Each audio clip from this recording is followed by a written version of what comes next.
Welcome to the Smash Masters podcast, hosted by Stefan Eschi and Nick Priest. This is where we dig into the auto body collision repair field and talk quality repair methods and how the industry is always changing. Buckle up, it gon' get bumpy. Whoa, I left the banner up, didn't I? You did. There we go. There we go. What's up? What's up, everyone? How's it going? Just fresh back from the SEMA show, and it is episode 30. Like it is episode 30. Wow. Yeah. What's up, Jason? Quick. Hey, Jason. Nice to see you. Yeah, we got I think a cool episode for you guys tonight, but yeah. When did you get back from SEMA? I got back 2 o'clock today. Oh, right onto the podcast. Yeah, it's pretty much got off in just enough time to go eat and hop on here. So, all right. Yeah, really, it was a fun place, but it felt like forever to get back here. Oh yeah, I mean, you had to stop on the way, but I got back on Saturday. Flew all day Saturday to get back. Hey, Nick. What's up, Dent Vision Tools? So you got a day to kind of recoup and all that stuff, huh? Good. I did. Nice. And I used it. I did nothing. You didn't do anything? I did nothing. Yeah. But you put out a really nice video of some of the scenes at SEMA. I was going to play that. Okay, I think it was pretty cool. I think it was all right.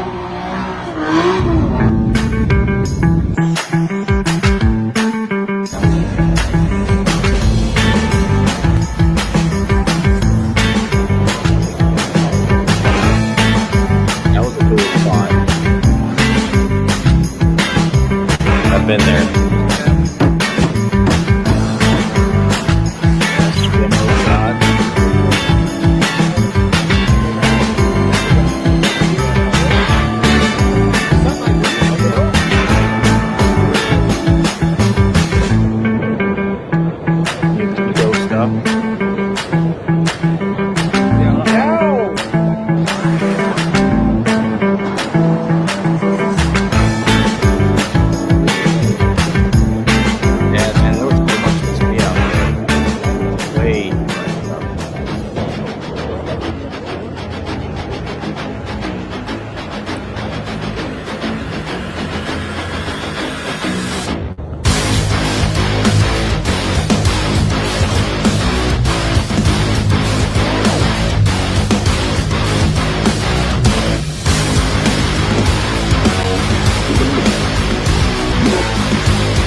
Yes.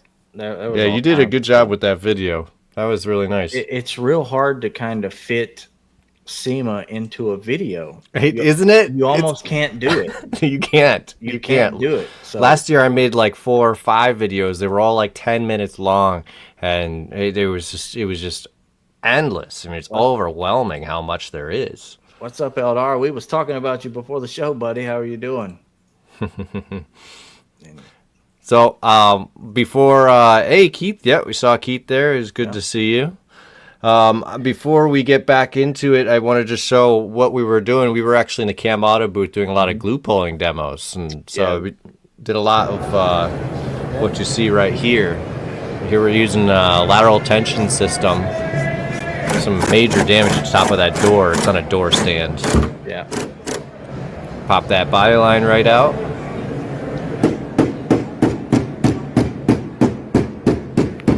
Working the crown a bit. Yeah, gotta get that flat bar in there to spread some of that damage around. If you watch it now, yeah, I got a nice release there. That was a lot of fun. We enjoyed opening people's eyes to what glue pulling can do. Tuesday. We were there most of the no, Tuesday we were flying in. So Tuesday he was walking around, and we really only stopped by the Cam Auto booth for a minute on Tuesday. We started there on Wednesday. We were there all of Wednesday and Friday. Yeah. So That's sorry we missed you, Kirk. Yeah, it was so much to see out there. But glad you made it. It's if I tell everybody it's an experience, everyone's got to do at least once. And if you're in the industry, you can get in. So Yeah. it's take advantage of that because there's so many people out there that can't get in because they aren't in an automotive industry. Yeah, So right. And Friday they allow the public in, but they're also taking everything down on Friday too, so you don't get the actual experience that it's yeah, Monday through Thursday.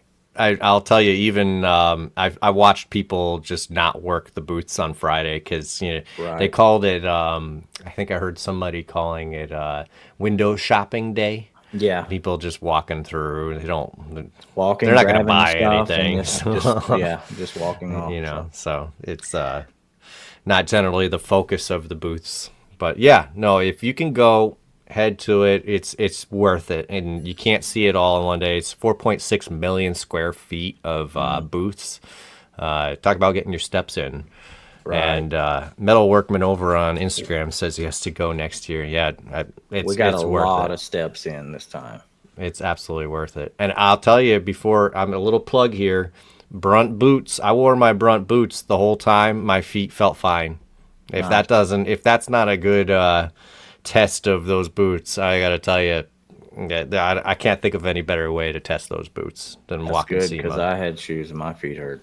So That's my feet hurt last year with some really expensive shoes. yeah, So right. I went with the work boots this time. So I'm on my feet all day every day anyway in these things. It should be fine, and it was. It worked out great. Nice.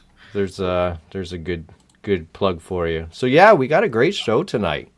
We do. We absolutely got a great show. Two fantastic guys in the back waiting on us to bring them on in and talk about some programs and things that they have to offer. They're from Caliber Collision, which is a chain of body shops throughout the world.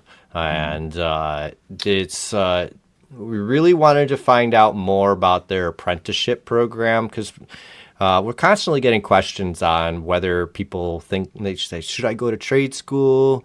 What should I do? How do I get into the industry? And we like to promote apprenticeship programs. Hmm. And if you So just look it up, it can be overwhelming to find a spot. So, I mean, hopefully we can straighten that path up for you guys tonight. let's bring them in Let's go. and talk Let's about it. go. Here we go. We have Max and Gabriel. Hey How you guys, guys doing? Thanks for doing coming good. in, Thank you guys. for having us. Yeah, Yeah, likewise. What's up, guys? Good to meet yeah, you guys. yeah. You Yes, too. sir. So if you want to start, just little introductions. I mean, Max, if you want to start, your role at Caliber and how you got there. Yeah, Hmm. yeah. So current role is senior vice president of operations. I'm in outside the Philadelphia area. I live in southeastern PA. Okay. Born and raised here, and I worked for a multi-shop organization called Keenan Auto Body back in the day in the early 2000s. We were bought by Abra, and then Abra merged with Caliber. So same job, never left, but three different companies. But yeah, no, I'm super grateful that we're here talking about this today. It's a passion of mine. So let's go. Let's talk. Nice. Awesome. Awesome. Ours too. Ours too. Yeah. For Yeah. sure. Gabriel, how about you? Uh, I'm from California. I live in Gilroy. I'm one of tap mentors in Milpitas, California. I'm currently have four apprentices. Sorry, but yeah, it's a handful, but it passes the day pretty fast. I'll bet. Working at mom and pops shops as well, trying to learn the trade, have Hmm. someone to give you the proper knowledge to move forward and where I wanted to go. Hmm. And luckily I did. I got a mentor. He was a little older, so I got his last years of knowledge and before he stepped out.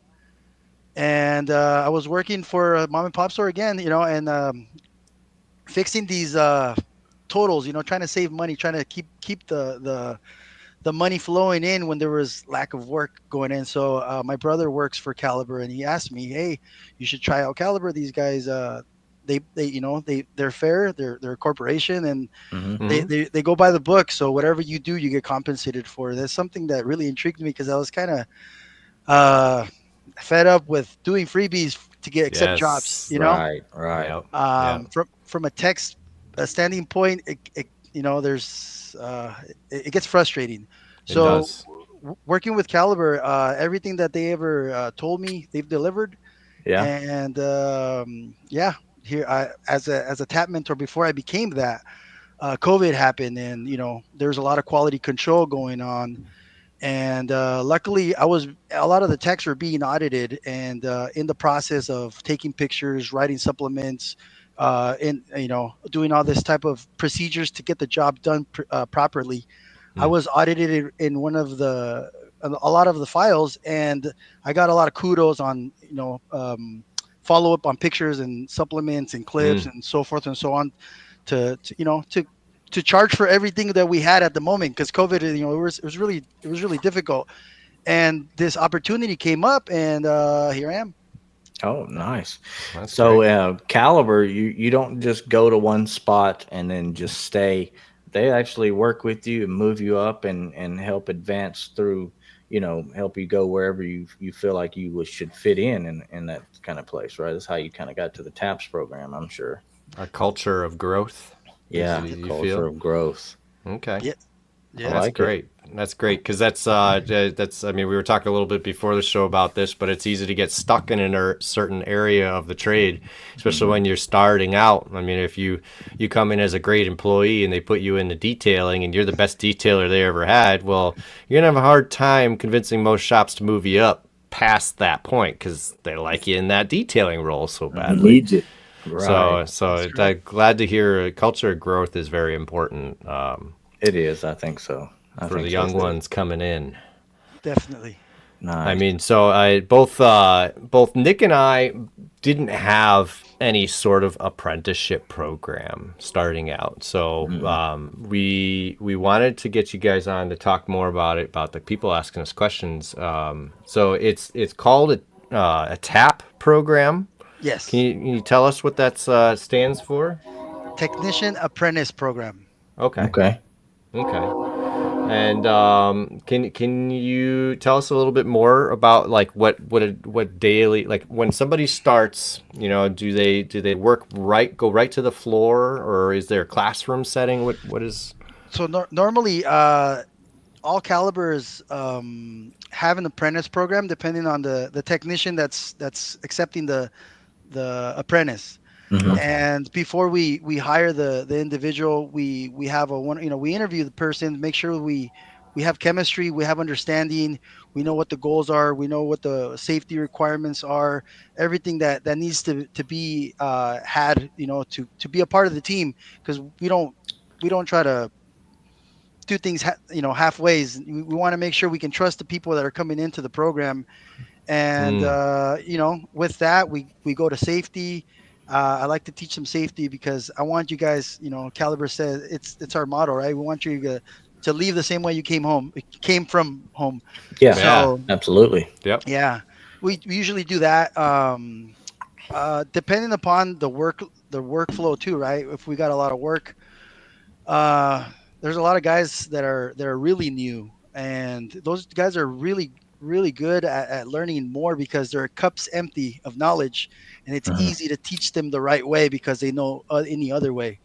It takes a little longer, but at the end of the day, when you see these guys, these gentlemen, or even ladies, right? I've seen a woman graduate the TAP program as well. Not under me, under another of my coworkers, Mm-hmm. but she does great. Safety's there. Just knowing the right steps, learning to read the work order.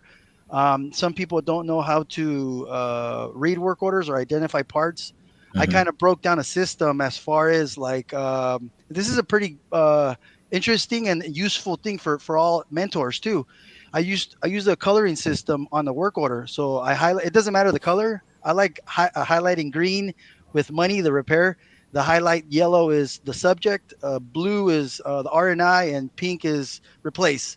So if I have three highlighted lines, I'm looking for three parts to replace if I don't know how to identify. And then I have the apprentices talk to the parts manager, and I kind of shadow them with more and more trust. I start letting them do their own thing.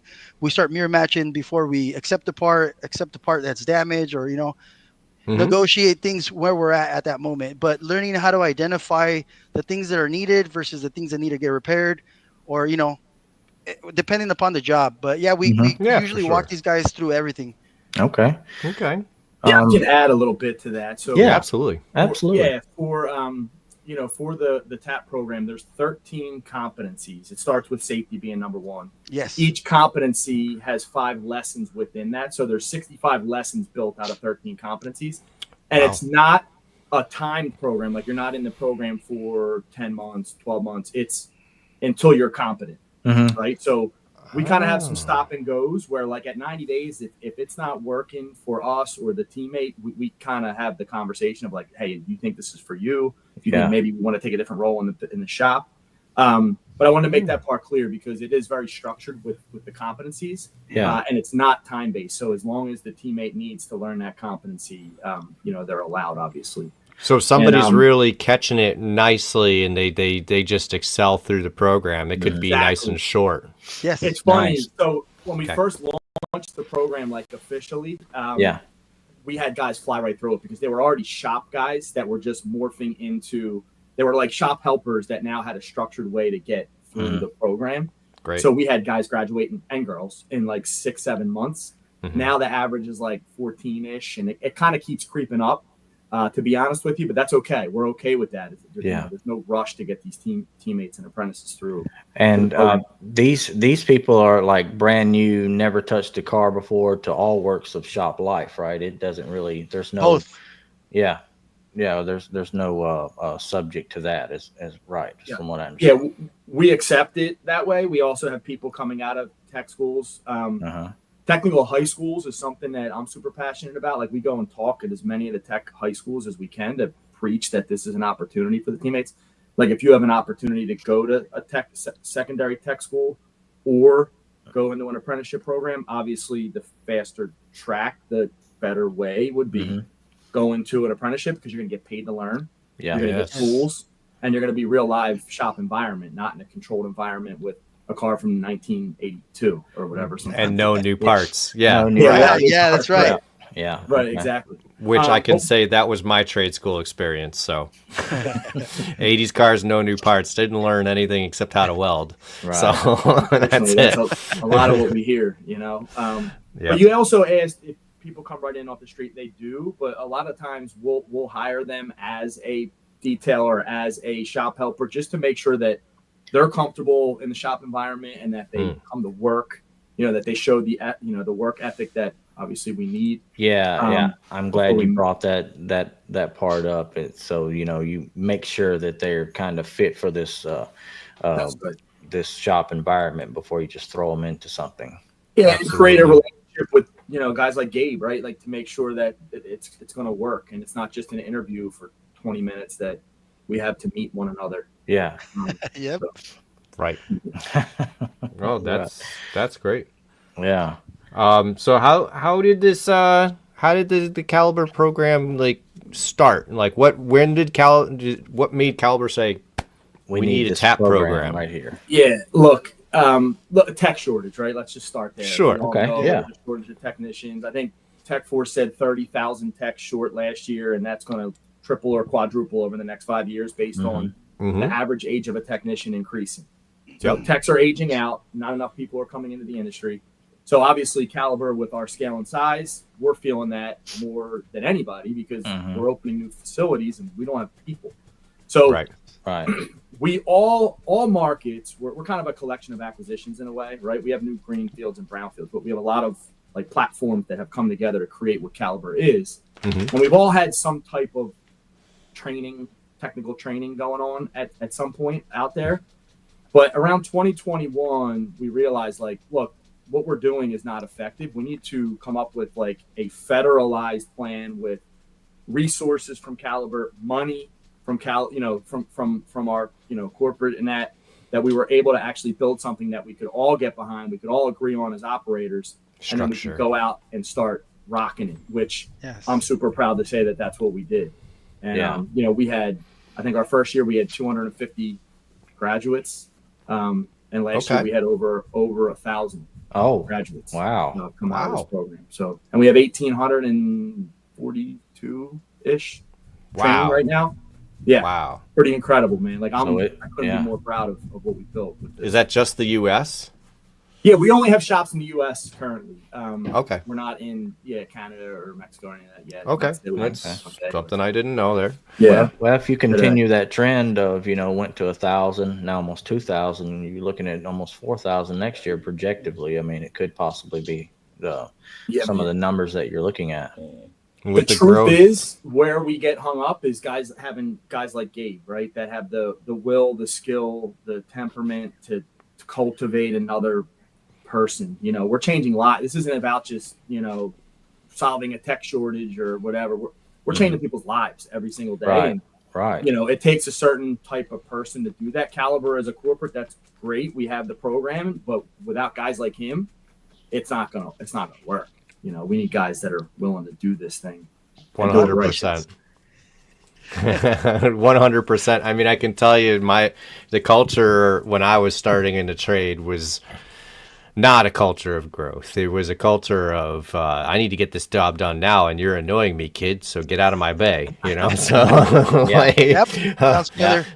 yeah. So it's and to learn in that fashion, and the people that do want to teach, can't teach. They just put you out of the way and do it for you. It's like it can be a very hard thing. So I mean, Gabriel, you're the real rock star here. Yeah, absolutely. Thank you for having me. This is awesome. I'm just absorbing it as I go right now. So thank you. Nice. That's good. Great. So it's one thing to know how to do all these things, but it's another to step back and say, do I understand all these steps that I'm doing, and can I put them to words? So that's a learning curve in itself. I know the ability I've teach. I've kind of done that before. Same here. Yeah, it's just random information. The hardest thing to teach for me is a door skin, because you guys got new apprentices with the inaccurate door skin hammer smashing the shell, and but we do a lot of practice panels. We have a lot of sheet metals on the the graveyard sheet metal, and we do a lot of practice. When the guys that are really green, we make sure that they get used to the swinging the hammer, being accurate, knowing what they're doing, because they are working on real humans' cars, people's customers' cars. So we want to make sure we give them everything that they deserve, which is quality. Yeah, and I'm sure it makes it tougher when you got the guys in there swinging left-handed hammers and stuff, and they got to go the opposite way. I got some stories, man, but yeah. I'm sure you do. That's amazing. Is this program offered at all locations? Yes, all locations that have a mentor, right? Okay. Somebody like Gabe. So there's two kind of models of the program. One is the one-on-one, which it's usually a technician mentor and one apprentice, maybe two, because we like to overlap kind of towards the end, so we can get the next person in and rolling. But the other one is pretty cool. It's the hub model, and it's basically one apprentice that has 4 or 5, maybe even 6. I'm sorry, one mentor that has maybe 4 or 5, maybe even 6 apprentices that are training basically in an almost training environment, rather than a flat rate kind of hustle and bustle, getting cars in and out. It's more of a slow down, kind of geared more toward the aging tech, right? That has a ton of knowledge. The quality is like tip top, but just is slowing down. And it gives them another reason to stay working on vehicles and transferring knowledge, right? And basically building a legacy for himself on top of just everything that he's done she has done in their career until now. So those are the two kind of models of the program. Okay. And they are offered everywhere, every shop. As long as we have a willing mentor, we'll take on an apprentice. All right. So, Juan asked, what does compensation look like for a technician? Is there a step up, lays it down for them, is clearly for them? And so is there like a detailed structure that you guys have for that? Yeah, great question. So on the one-on-one, the tech, continues to stay flat rate, and we pay for the apprentice the first 60 days. And then we pair them up as a tech team beyond that 60 days. And then at the end of the program, they get a bonus for graduating the teammate, which is very lucrative for the tech. So, and then the bonus increases as they graduate additional apprentices. Okay. So for a tech that takes on 2 apprentices, they can earn a pretty hefty additional amount. Nice. You know, in the course of a year. Yeah. And then for the hub model, we completely change their pay. Basically, what we do is we take like their last 6 months of pay and we back into what an hourly rate would be, and then we pay them hourly, so they don't go backwards in pay. But now they're not only fixing cars and you know working as a team, but they're training the future of our industry. Okay. It's pretty awesome. All right. So another thing, just while we're on this subject of training and stuff, something that's hard to overcome is like tool compensation, or how do you guys have anything to help some of these technicians that are brand new get a couple of tools, or is there anything like that, or does it come with a TAP program or anything, or? Jake, you want to? Yes, sir. I didn't want to interrupt, but yeah, normally a hub normally has a cart full of the basic 1/4 inch, 3/8, 1/2 inch, a couple of power tools, the guns. It has the basics that it needs to start for a hub, right? Right. As a hub mentor, I'm one of a hub mentor. Sorry, I got a lot of gentlemen doing similar stuff, so I don't have enough tools in my toolbox to let everybody borrow. Right. Yeah. So in this sense, we have 5 carts actually, and I have 4 apprentices at the moment, and everybody kind of is gearing up their tools with the basic tools that they have. The types of jobs that they start running into experience, and the type of experience that they need requires a specific tool. So a lot of times I'll have a guy doing a bumper and I have another guy repairing a door, and one needs a clip remover, the other guy needs a Torx. So, and in the basic tool cart, they have all that good stuff.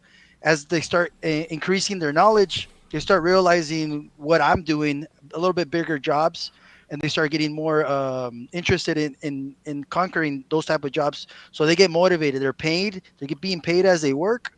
They're fixing cars, and they're increasing their own toolbox.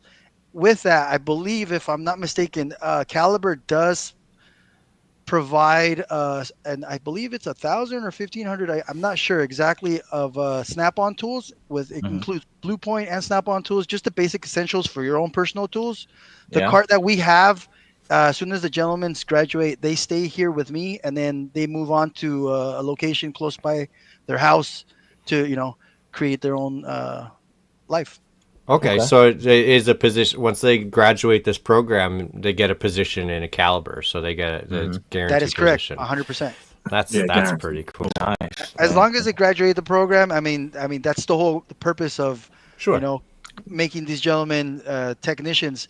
A lot of guys, I've had a few guys too that they're in the program. They feel like they have some experience, and they realize that it's not for them. But Caliber always has had parts department open, junior essay writers. So there's always an opportunity to stay in the industry and grow regardless. Caliber provides a job regardless. If you want to work and you're eager to work and you want to be a team player, they'll take care of you. Okay. Hey, just one quick thing. Gabe touched on it. He touched on the Snap-on Blue Point set. So that's something that we implemented this year in March. Was at 90 days as an apprentice, you're granted an $1,800 set. It's retail $1,800, right? It's all kind of the basic stuff, and that tool set is yours. There's no clawback. There's nothing. So that's kind of one of those stop-go points where it's like at 90, if you're into this and we feel like you're going to make it, we're going to give you your own tools that you get to keep and take and start building your own set. Yes. So when you do go off on your own, you have the basic stuff. The hub kits that he's talking about, they stay at the hub for the next teammate that comes. Okay. No, that's a good that's distinction. a bigger set. Those hub sets are pretty big boy sets. They're a real deal. I had to say so because I had been told the $1,800 mark, and I'm like, there's no way a cart full of tools is only $1,800. Yeah. That was like 5K. Yeah, that There's was no way $5K. because I can even Especially get my step on. cart for 1,800. Right? Yeah. It also teaches the apprentice that they have to care for their stuff, right? Because it's not even theirs at that point, and it gives them like, you know, a standard of, hey, look, that you're going to get tools, and this is part of being a technician. You know, that's a skill that you gotta learn. Yeah. Absolutely. Yeah. Right. Actually, I did Juan coming in with the great questions here. Mm-hmm. I mean, so how do you Juan. are there tests involved with graduations? Like, how does it pass? Is it really all up to you, Gabriel? You get the big check mark or the big X, or what's up That there? stamp of approval at the paperwork Yeah. end and send them on, or Normally, I don't know exactly how other hubs. Obviously, everybody's successful and everybody has their own style. Right. I like to give them certain tasks. There's a chart, and in that chart, the first one is safety. In the first line is about, if I'm not mistaken, max. There's about 6 requirements, right? Yeah, there's 5 per each. Yes, and every company. okay, yes, exactly. Every one is a requirement. I like to document the type of car, the work order, and the task that was conquered by the apprentice. I like to document pictures, just kind of like an estimate, right? I have my own file, and I like to share it with my general manager and my regional managers. Let them know what kind of work they're doing, what kind of work they're progressing in. And yes, we have ICAR classes when we wind down a little bit slower in production. I like to throw them in the ICAR classes. There's AC certification. There's a welding certification as well. So there is a lot of requirements that you can't just be like, okay, Gabriel said you're good, so you got to go. Yeah. Okay. And there's a lot of we have a gentleman that does quality control as well. So like depending on the shop, we have different types of frame machines. I was at the Tesla one where they had a car liner, and now the one where I'm at now, there's a Genesis too. So different types of skills get taught, and they have to come in and look at the skills. They get actually tested. Like for the car liner, they learn how to use the targets and put them in, and and versus the chief, where you hang the targets and you learn how to read the laser. So it's not just me. It's there's people behind me as well, making sure that what I'm doing is right. Okay. Yeah. So Gabe, just one more quick thing there to add. So Yeah. Gabe touched on it. Please do. The quality control guy, he kind of called it, right? So that's our QTCs. They're our quality technical coaches. And Caliber, this is unique to Caliber. It's actually pretty amazing. We have per regional area, we have a quality technical coach that we call in for the heavy structural repairs to help us with ensuring that we're using the right, materials and ensuring that the quality for that bigger job is spot on. So they help us with a lot of different things, but the final kind of exam is checked by those guys and girls to ensure that this person's ready to go and is a graduate. That's awesome. Nice. That's awesome. Quality control is I mean, even in the daily SOP and standard operating procedures is very important. So I would hope that it would be implemented in any kind of apprenticeship program. So that's really, really great. Jason coming in. What's the fastest someone has graduated a TAP program? Do we have that? Yeah, it's funny. That's a good question. What's up, Jason? I know Jay. So early on, we had a lot of guys. I had mentioned this earlier. We had a lot of guys and girls that were in the shop already that kind of had some basic skills, and we just converted them into our federalized program, which they ramped through it. I think we always say minimum 6 months. I'm pretty sure we had some folks early on that were less than that because it's competency based. So if they're competent, we're not going to hold them back. We're going to zoom right through it. Correct. Yeah, we were letting them kind of float through it. That's pretty I cool. don't necessarily have the exact time frame, but it's somewhere in the 5-6 month range. Wow, that's impressive. That's pretty fast. As I mentioned earlier, we track the average it's been taking to graduate, and it went from like 10, 11, 12. It's up to about 14 months now. Which again, we're okay with that because it's competency based and we want to make sure that everybody's competent. And we're kind of making it a little bit more rigorous.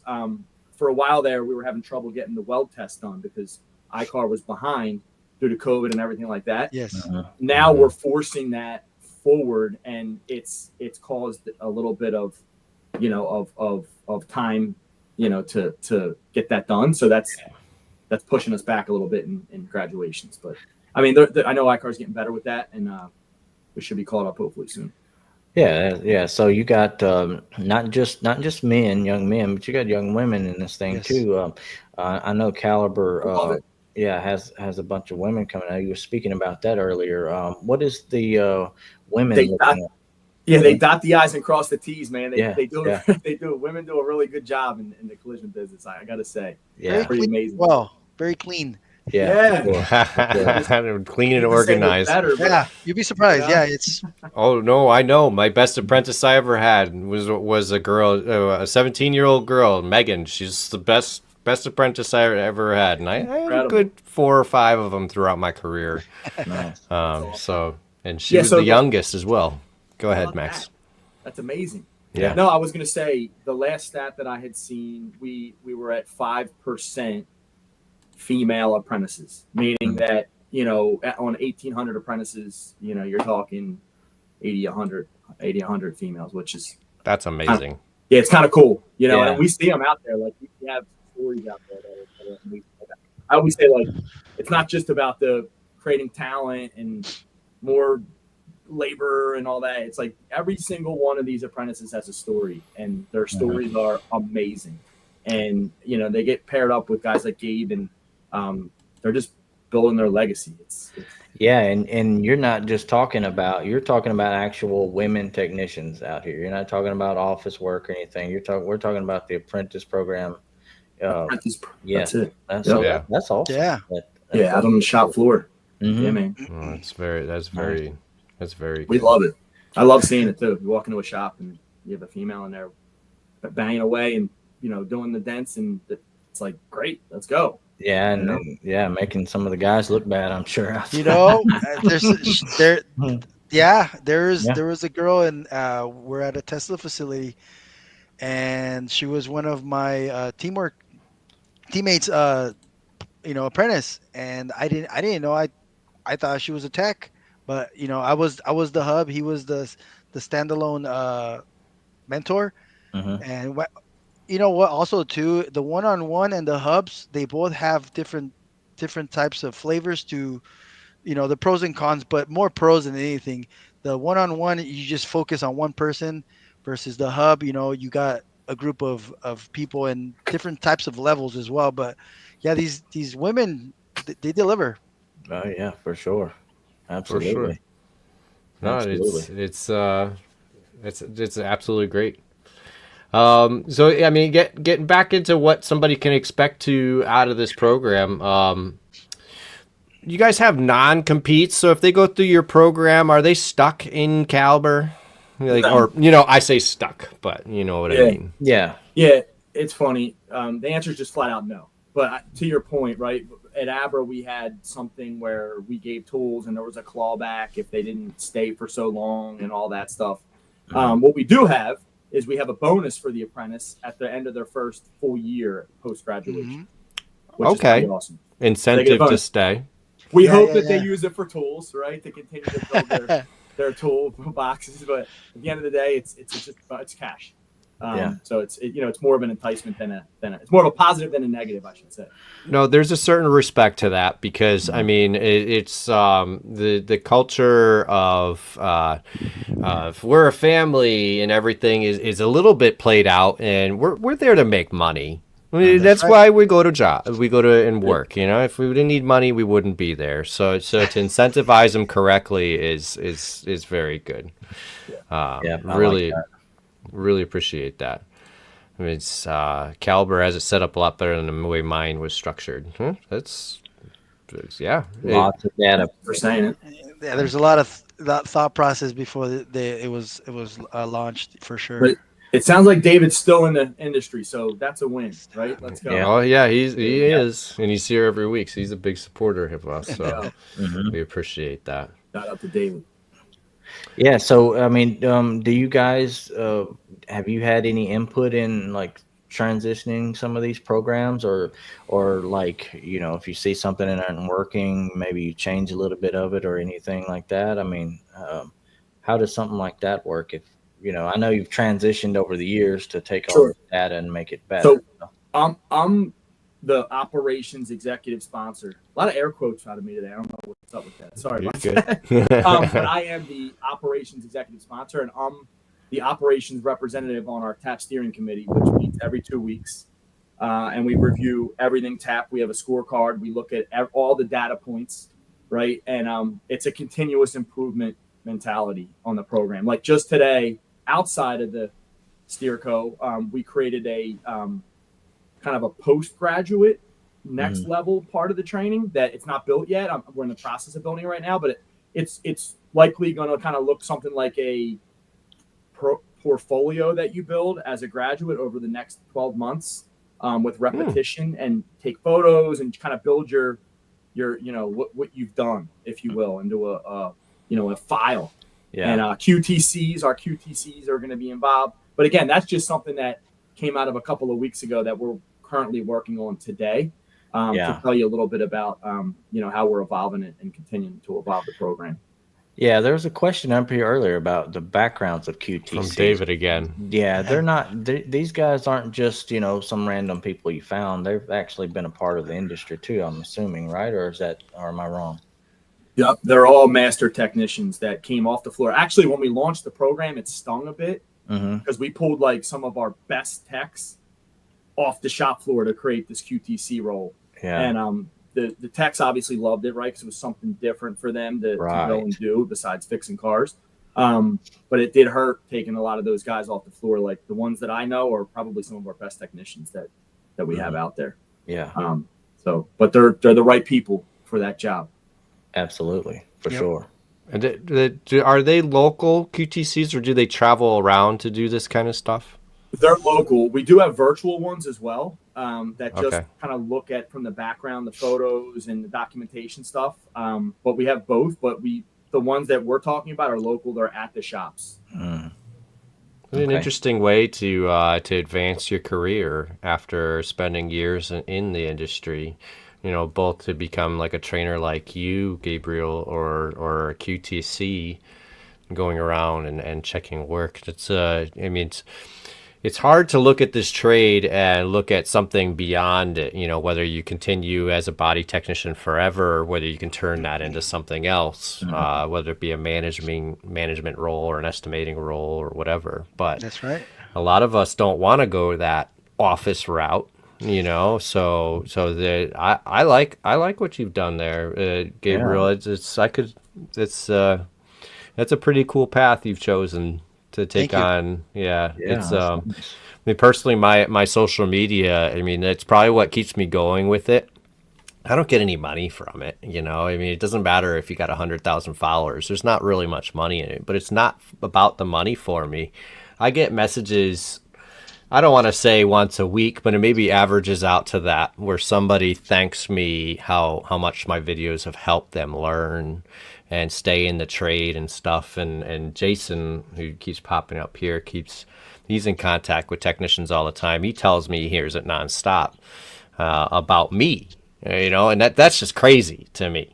But it keeps me going because that's where the real drive is. It's the culture of passing on the knowledge and everything. And so we appreciate people like you, Gabriel, for sure. Thank you. And Max, everything you do for that TAP program. It's something else. Go ahead, Gabe. It feels good to show the value that you bring to other techs like me. The glue pulling, all this dentless repair is so interesting, and yet I know so little magic. about it. Yeah, I know so little, and I'm a student of the game. So, just thank you for showing us these type of videos, because Love you're inspiring us, right? So thank you.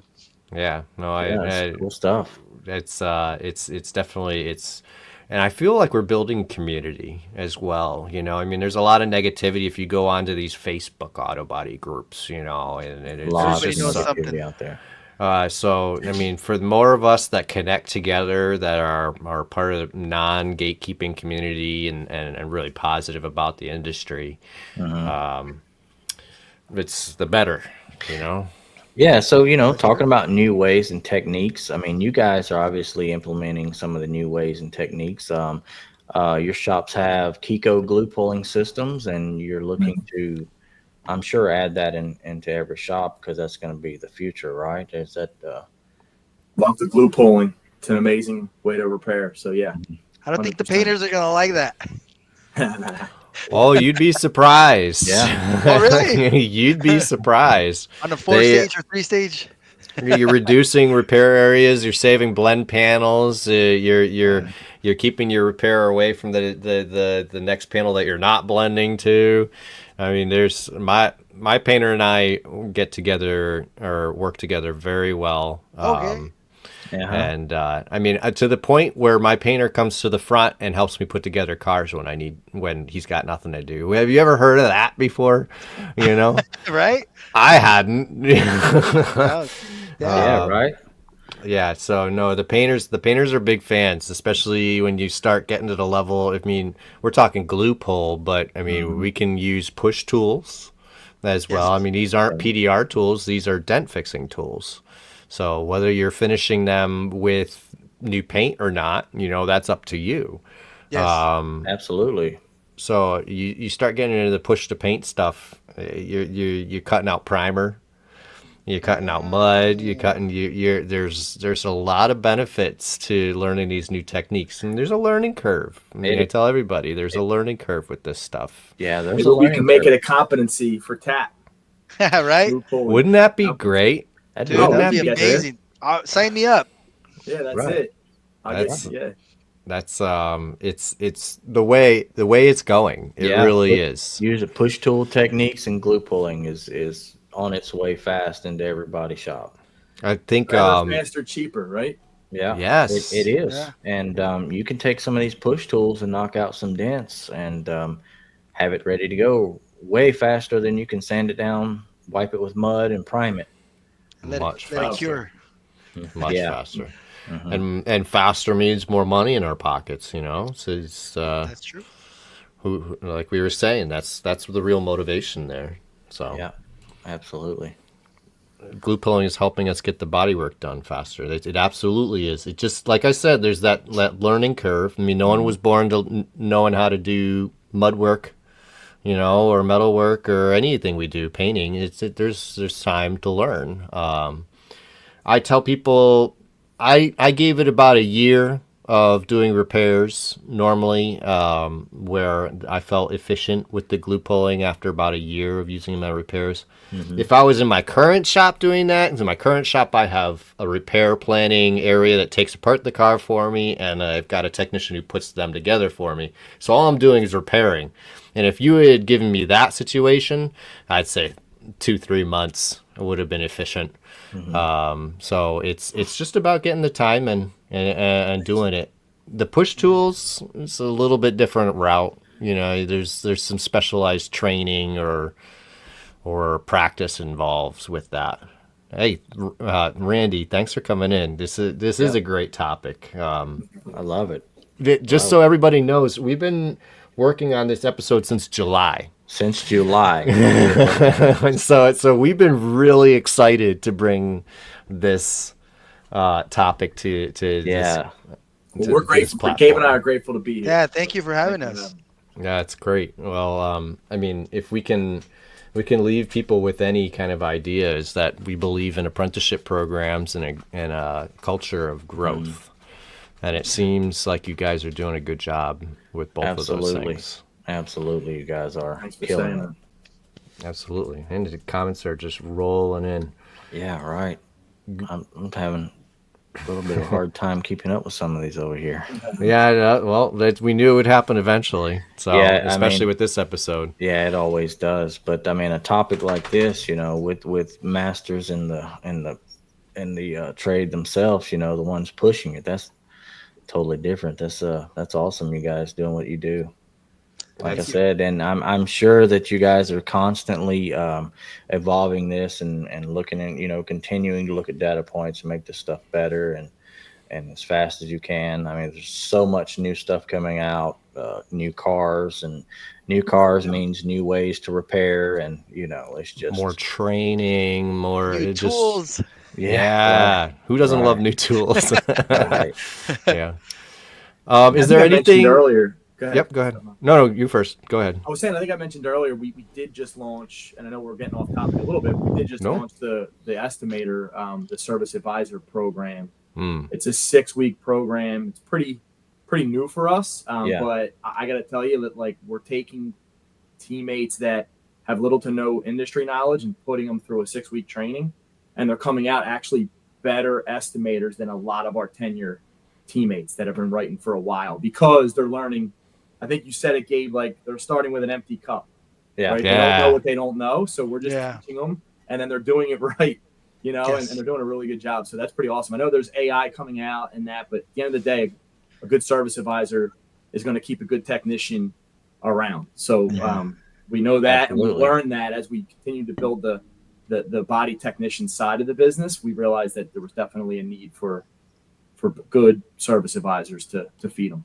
Okay. 100%. Not only do you have a TAPS program that seems like it keeps doubling in size every year, but you've got a service writer program situation as well that could possibly be taken off just like a TAPS program. So, Yeah, man. yeah, It's exciting. It's exciting. That's really great. I mean, I think of most of the writers I've ever worked with have never been through any kind of training. yeah. You know, it's It was fly like, by the here, seat of your pants, figure it fake it out. till you make it. Yeah. Right. And that affects my paycheck. So come on. Right. You know, Exactly. This is commission important. tax Syria. This is important stuff. And I have to tell you, I mean, I've actually never worked a flat rate job. It's always been hourly, and 90% of the jobs I've had have had an efficiency bonus program. So one way or another, we're making more money That's it. Sure. the more we get done. And so I don't care if you're hourly or not. Generally, it works in your favor to be more efficient, the whole company, Motivation. not just the technicians. So yeah, the writer program that's a really cool thing. Yeah, that's awesome. Jason says we should have a program from technician to manager. We're getting there, Jay. Just we got a lot still to do here. Jay likes to stir the pot. He So. does. He does. But he's such a great guy. I don't know Jay, but I like him. You should know him, You but should it know him, yeah. doesn't sound like you need him. But you should know him. He's everywhere. He's aces, man. Good, Yeah, good he guy. is. Jason's changing the industry for the better. So great. love that. Hey, Bobby Z. So, is there anything else you guys want to cover that we haven't covered? I know it's an open-ended question. It sorry. is, but yeah. And it's fine if there's not. I mean, we really we nailed pretty much everything on our list of things to talk about. Yeah, I think we did. Yeah. And I'm walking away from here with a good feeling about recommending the TAP program to the kids that contact me. You know, if not every day, every week, which I have been already, but I didn't know if what I was recommending was a good thing or not. You know. Yeah. So it's A lot of people are worried about, because you guys are so big, just being a number. No doubt. Or We hear it. Yeah. That's what I feel thought that too even before I sometimes. went in too. Right. It's sad, man, because that's not it at all. It's the opposite of that, and we have that kind of to fight all the time against that, and it's tough. But I'll just say this: like, caliber or not, getting stuff like this out into the industry, not even in the industry, out into the world, letting people know what kind of opportunity that this industry has to offer is really what it's about. Because everybody on this call, I think, has benefited in some way from this industry, and For sure. it still has so much to offer, and it's evolving every day, and it's feeding families and creating legacies. And if nothing else, just go out and spread the word of what this industry has to offer, caliber or not. It's just an incredible industry, and I'm super proud to be part of it. Yeah, that's good. Faith in the industry restored. Look at that. I think. Wow. Nice. Well, we're talking about the apprenticeship program today, Andrew, but maybe Yeah. on a future episode. Yeah, that's a whole totally different topic. That's a whole wormhole right there. That's the thing about this industry is there's just so many aspects and sides to it. That's why we love our podcasts because there's always something more to talk about. But yeah, no, we really wanted to focus on apprenticeship. Absolutely, and it's not just mine or his opinion that we get on here and share. We Right. find the guys that are knowledge and pros in their own industry, bring them on here, and that's wonderful that you guys again took this on and come on to talk about what you guys do, what you have going on. So I appreciate you guys. Yeah, Thank you. very much. Thank you for coming on. Yeah, we're definitely gonna clip parts of this, and put it on our social medias because this is the information people are dying for. For sure. Right. So you'll be Appreciate seeing it. it floating around here very soon. There's a lot of technicians that have, this is a dying breed. This is not an easy job, but it's a very fulfilling job. If you're a handy, capable person, and you like cars, Yeah. Let's go. Let's go. There's something here for somebody to do. Yes. If you want to put in some effort. Yeah. Yeah, you have to have the passion. You have to have the passion, at least a passion for cars. And I tell people, it's not about patience. That's what everybody tells me. I'm not patient enough Not to do patient body with work. You can learn patience. I'm not patient. I'm not patient at all, and I'm doing PDR. So It's not about patience. It's about process. It's all and about attention process. to detail. That's what I really think is a good quality to have. Much Yeah. respect, man. That's hard. Well, from my perspective, it looks really difficult. So, much respect. Yeah, That's funny because everybody tells us it looks easy. Right. You can just I know. pop that dent out, right? Oh, yeah. And you know something else that I like that you guys have is a really good standard operating procedure. If you go Yes. to some other shops, you always run into something that's totally different, totally off the wall, that has no data to say whether or not this is great. And you guys, you come in and, like you said, nail data points down, and it works well, I think. That's when it changed for us, when we federalized it and we said we're all going to operate this way and we're going to measure and we're going to make sure that everybody's doing it the right way, because we had a million mini taps going on all over the place, and then finally we said, that's it. We're not doing any of that. We're bringing it under this umbrella. We're going to track it. We're going to put resources behind it. And then boom, the thing blew up. We always say this, like, we couldn't stop tapping our company if we tried now. Yeah. Because our awesome. techs are so into it. The mentors are so into it. Some of them they love it, and No breaks. it became a new reason to wake up in the morning, which is just incredible. That's good. That's I love to hear that for sure. Yeah. That's awesome. It feels- Yeah, I always say this, talking to students and trying to convince them to come to the industry. It's like an ounce of will outweighs a pound of skill. If you have any will that you want to come and do something and work at it, then this is the place for you, because, this industry, like you guys keep saying, has so much to offer. An ounce of will beats a pound of skill. I it. like. Outweighs. I'm gonna use it outweighs. I'm gonna use that. I like that. I like that a lot. Yeah, good stuff there. And here's as we were saying, there's Eldar coming in, Car Repair USA. He's a Caliber teammate. He is. Yep, He's he a absolutely superstar. He is. He's a superstar. Yeah, if you he get a just won chance. some award from you guys. Yeah, not too long ago, really? he actually did. Yeah. Top Tech, I think. Top Tech Award. Probably. Probably I so. wouldn't doubt it. He's the real deal. It's not easy to just get that. You got to earn it. Yeah, for sure. Yeah, that's great. Score. Nice. Well, guys, Max, Gabriel, thank you very much for coming on. I'm going to throw you guys in the back room. Appreciate Don't go you. anywhere just yet. We'll say our goodbyes after, but we're going to close out the episode here. Thank All you right, guys thanks. for everything. I Thank appreciate you for guys. having us. Thank Thank you. You guys. Thank you. Appreciate it. Nick, that went awesome. That was a really nice episode and some good knowledge, I think, to be had out here. Yeah. Yeah, it's it's key information that's really Sure. needed in our industry. So I'm going to be hard at work making clips out of this episode so we can really spread the good info. Yeah, I think a lot of the stuff that we, went over was some, the information a lot of people ask, they want to know, familiar with. So, Bobby Z's next. yeah, he is. He's next. Fine with me, Bobby Z. Let's go. Oh, nice. All right. Nice. Well, I don't have anything else. So, Yeah. yeah, peace out, everybody. Bye, everybody.